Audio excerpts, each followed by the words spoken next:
warahmatullahi wabarakatuh. Waalaikumsalam warahmatullahi wabarakatuh. Alhamdulillah wassalatu wassalamu ala sayyidina Muhammad ibn Abdullah wa ala alihi wa mawalah, la hawla wa la quwata illa billah. Alhamdulillah, segala puji bagi Allah yang memberikan kita banyak sekali kenikmatan-kenikmatan sehingga sampai detik ini kita masih diberikan nikmat sehat, nikmat iman dan nikmat Islam. Salawat dan salam tak lupa kita curahkan pada baginda Rasul Muhammad sallallahu alaihi wasallam, yang semoga kita semua termasuk umatnya yang diberikan keistiqomahan dan kekuatan hingga akhir hayat untuk menjalankan sunnah-sunnah beliau. Amin Allahumma. Alhamdulillah, pada kesempatan pagi hari ini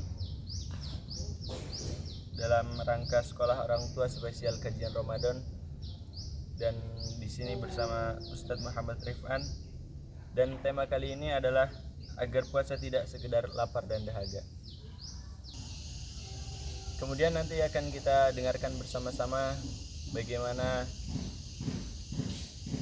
tema ini akan dibahas oleh beliau supaya nantinya kita dapat mengambil pelajaran dan ilmu-ilmu berharga, dan insyaallah dalam rangka untuk meningkatkan kualitas puasa kita, kualitas keimanan kita dalam menjalani bulan Ramadan pada tahun ini. Kepada Ustadz Rifan kami persilahkan untuk membahas tentang tema kita pada hari ini. Assalamualaikum warahmatullahi wabarakatuh.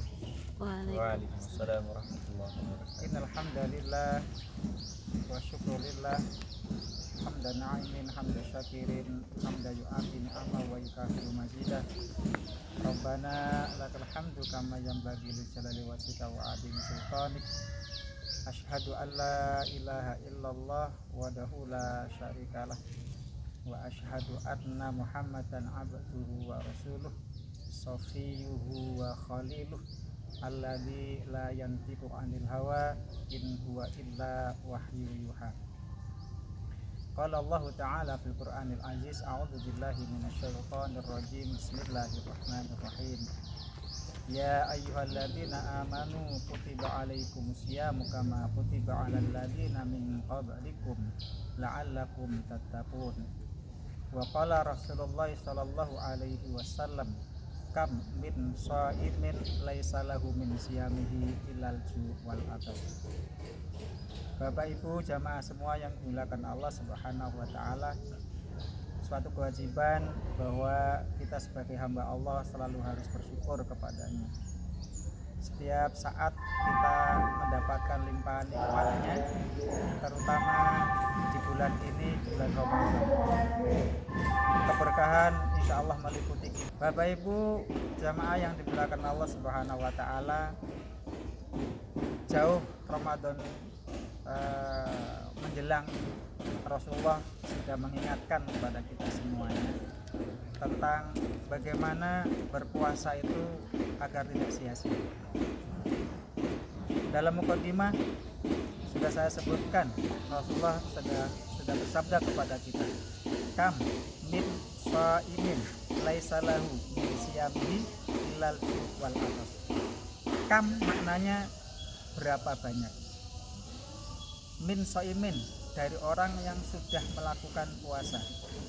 Laisa lahu min siyamihi, tetapi dia tidak mendapatkan pahala dari puasanya.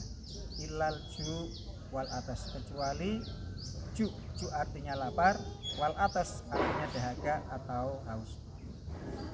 Nah, kita yang sudah beberapa hari ini berpuasa, mudah-mudahan sudah bisa menghindari hal-hal yang bisa membatalkan pahala puasa kita. Puasa kita mungkin sah secara fikih, kita tidak makan, tidak minum, dan tidak melakukan hal yang membatalkan puasa sejak fajar shadiq, yaitu subuh, hingga kita terbenamnya matahari, yaitu maghrib. Tapi itu sah secara fikih amal kita. Tapi orang beramal berpuasa belum tentu mendapatkan pahala puasanya. Maka sungguh sangat sangat disayangkan apabila itu terjadi dan mengenai kita. Untuk itu materi ini sangat bagus untuk kita cerna bersama. Walaupun sudah beberapa hari kita puasa, mudah-mudahan puasa selanjutnya kita bisa menghindarinya dari hal-hal ini. Nah, hal itu sudah diingatkan oleh para ulama kita bahkan terkait dengan puasa kita agar tidak sia-sia. Puasa kita tidak dapat pahala. Eman kan? Bagaikan orang bekerja, sudah kerjanya sebulan penuh tetapi tidak mendapatkan bayaran dari pekerjaannya. Nah, repotnya kalau orang bekerja langsung ketahuan satu akhir bulannya tidak dapat bayaran. Tapi kalau kita yang puasa tidak tahu dan tidak ada bocoran bahwa kita tidak dapat pahala dari puasa kita. Maka hendaklah kita sangat hati-hati di dalam menjalankan ibadah puasa ini. Apa sih yang menyebabkan kita tidak dapat pahala di dalam kita berpuasa? Satu yang harus kita hindari. Kalau itu kita lakukan di luar puasa, kita berdosa. Tapi kalau kita lakukan pas puasa di Ramadan ini, satu tetap dosa, yang kedua pahala puasa kita tidak dapat. Yang pertama adalah berbicara dusta.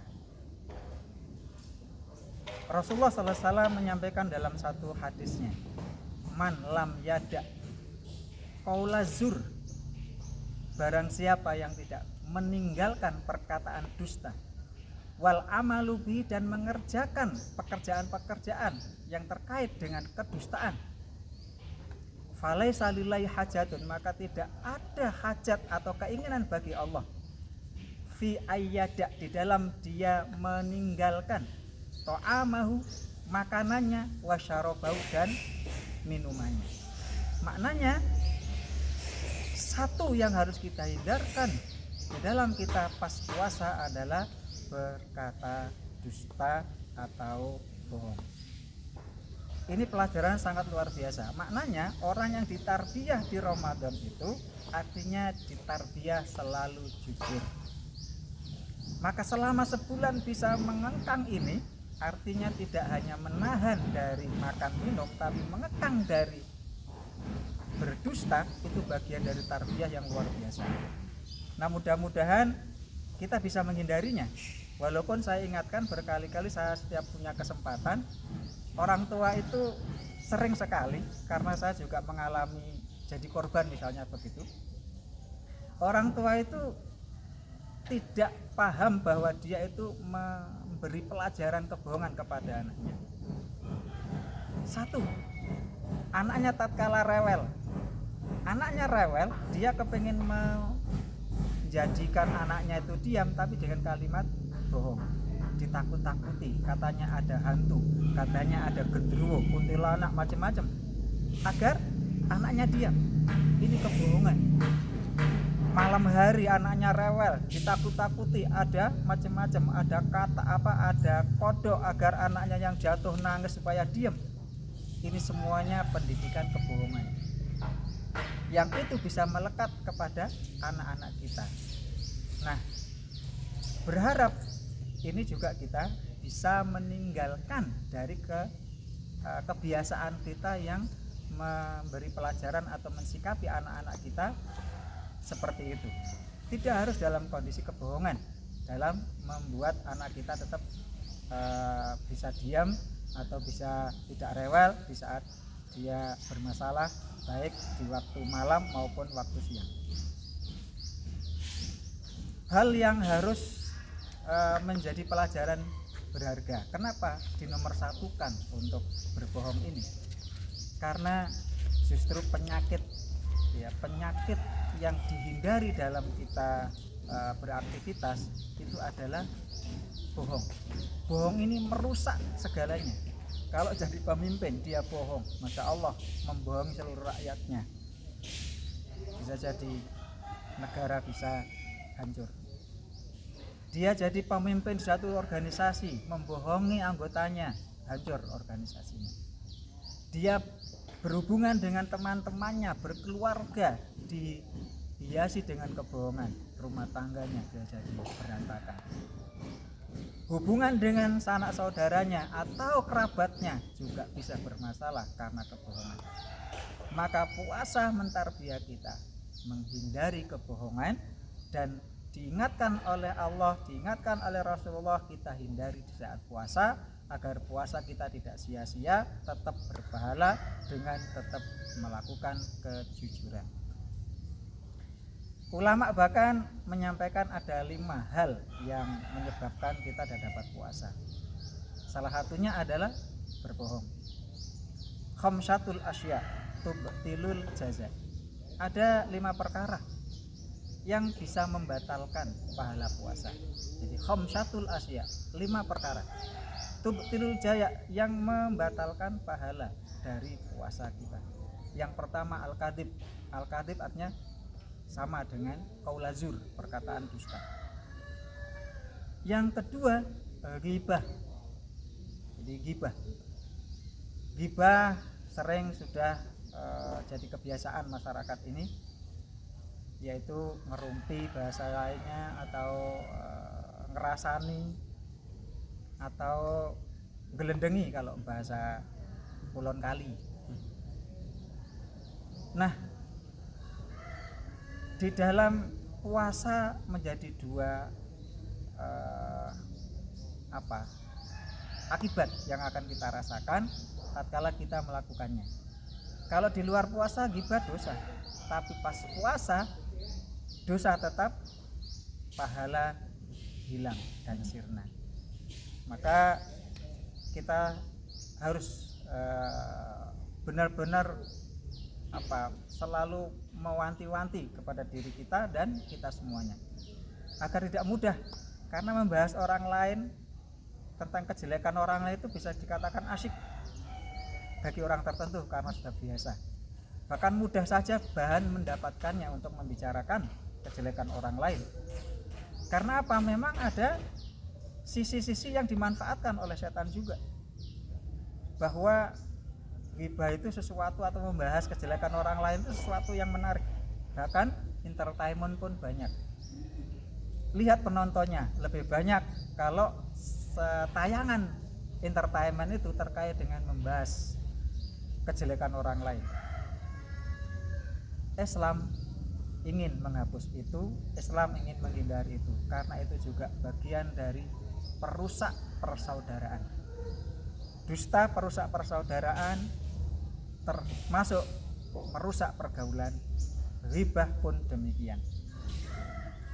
Islam luar biasa sebenarnya, sangat mendidik diri kita agar bisa menjadi punya kepribadian yang luar biasa, menjaga dengan orang lain itu, privasi orang itu sangat terjaga.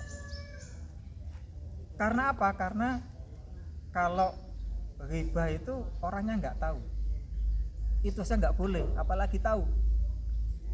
Bayangkan, luar biasa Islam ini sampai dimasukkan ke syariat.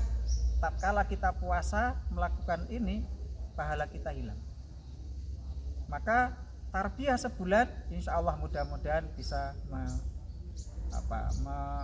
tarbiyah atau mencetak diri kita agar bisa dalam mengekang bicara-bicara kita, lisan kita tetap selalu yang baik-baik.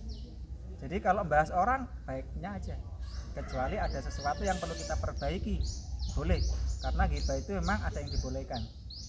Ghibahnya Allah terhadap Nabi agar kita tidak menirunya, yaitu tatkala Nabi kedatangan Abdullah bin Umi Maktum, beliau buta, datang kepada Nabi. Nabi saat itu lagi pertemuan dengan para pembesarnya Arab, tapi tidak menggubris atau berpaling tatkala Abdullah bin Umi Maktum datang,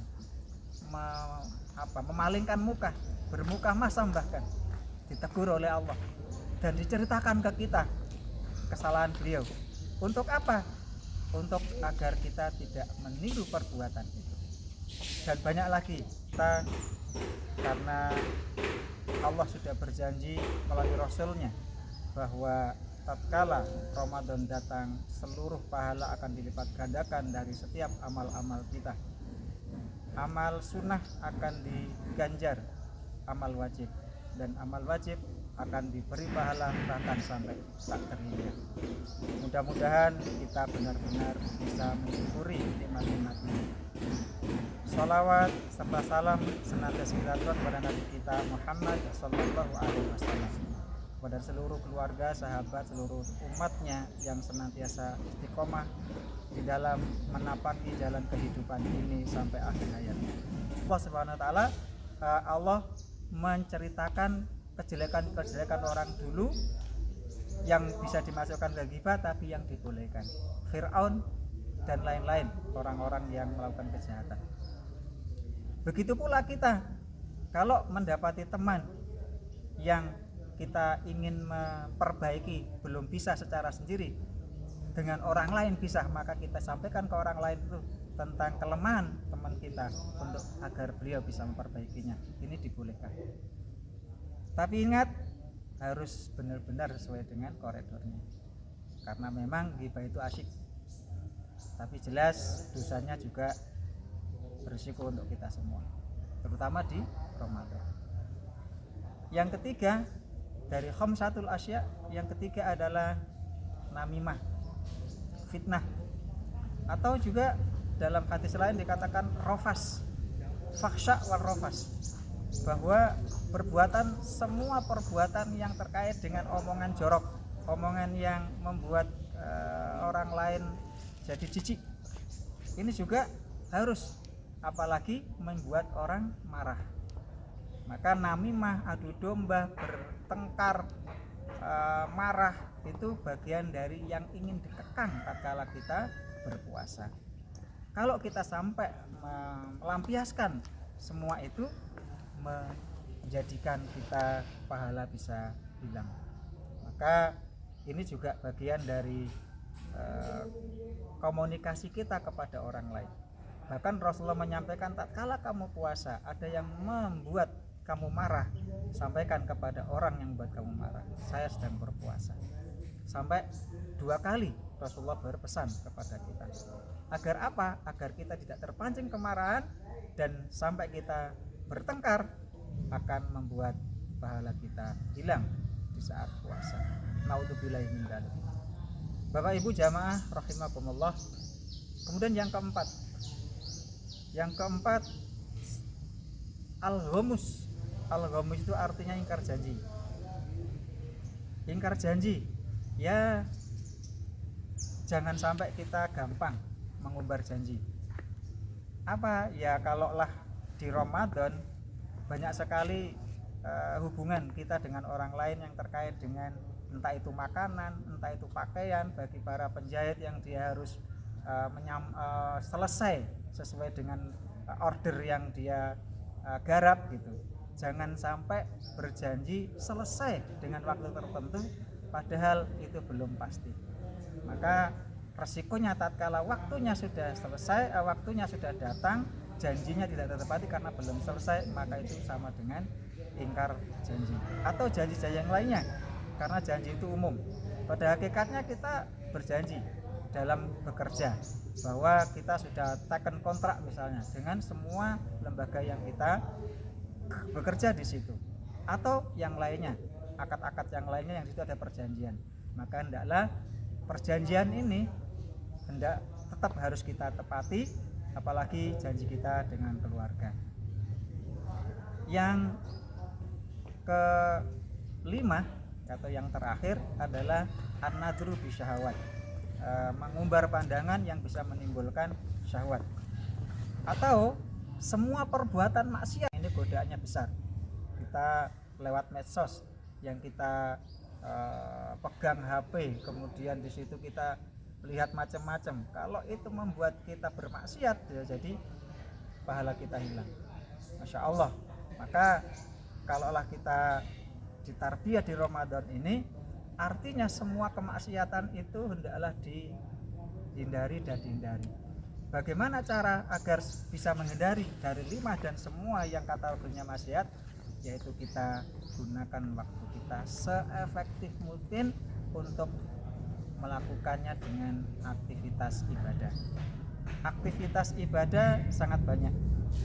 Tidak hanya sekedar sholat, karena sholat itu ibadah yang khusus. Tidak hanya sekedar zakat, karena zakat pun khusus. Tapi ada ibadah yang setiap saat bisa kita lakukan dengan aktivitas kita. Setiap lantunan kita berzikir itu adalah ibadah. Setiap aktivitas yang situ membuat kita terhindar dari maksiat itu juga ibadah. Kata Rasulullah, kullu ma'rufin shadaqah. Semua perbuatan baik hakikatnya sedekah. Karena apa? Kalau kita berbuat baik, otomatis kita menghindarkan yang jelek. Maka otomatis tatkala kita bisa menghindarkan yang jelek, melakukan yang baik menjadi nilai-nilai ibadah. Dan Ramadan adalah saatnya yang sangat tepat. Setiap aktivitas kita yang mulainya yang nilainya menjadi ibadah, maka kita akan benar-benar berpesta pora mendapatkan pahala yang tak terhingga. Inilah sekelumit, mungkin tidak banyak yang bisa kita sampaikan. Inti bahwa hal-hal yang kita sampaikan agar bisa kita hindari, kemudian waktu yang kita punya di setiap hari ini bisa kita gunakan hal yang bermanfaat sehingga nilainya bisa ibadah dan bisa menghindarkan semua yang membatalkan pahala puasa untuk kita. Mudah-mudahan Allah beri kemampuan kepada kita menjaga aktivitas kita untuk beraktivitas selalu aktivitas yang diridhoi oleh Allah Subhanahu wa taala. Masih banyak kekurangan apa yang saya sampaikan, tentunya mohon maaf yang setulus-tulusnya. Apa yang saya sampaikan bukan suatu kelebihan, tapi hakikatnya bagian dari tawasobil haq, tawasobil sabar di antara kita. Bapak Ibu jamaah semuanya yang dimuliakan oleh Allah Subhanahu wa taala. Untuk itu, kekeliruan apa yang saya sampaikan mohon maaf yang setulus-tulusnya. Terima kasih atas segala perhatiannya. Mudah-mudahan bermanfaat untuk kita semuanya. Billahi taufiq wal hidayah wa muwaffiq ila aqwamit thoriq. Wassalamualaikum warahmatullahi wabarakatuh. Waalaikumsalam warahmatullahi wabarakatuh. Baik, Bapak Ibu yang dirahmati Allah Subhanahu wa taala, demikian apa yang sudah disampaikan oleh beliau tentang khamsatul asya tabtilul jaza, ya, seperti itu insyaallah, tentang 5 hal yang bisa membatalkan pahala puasa kita. Mudah-mudahan apa yang beliau sampaikan bisa sama-sama kita amalkan sehingga puasa kita lebih berkualitas dan mendapatkan pahala kebaikan di sisi Allah. Amin ya rabbal alamin. Demikian, kami mohon maaf yang sebesar-besarnya apabila banyak kekurangan dan kekeliruan. Wabillahi taufik wal hidayah wa ridha wa inayah. Wassalamualaikum warahmatullahi wabarakatuh. Waalaikumsalam.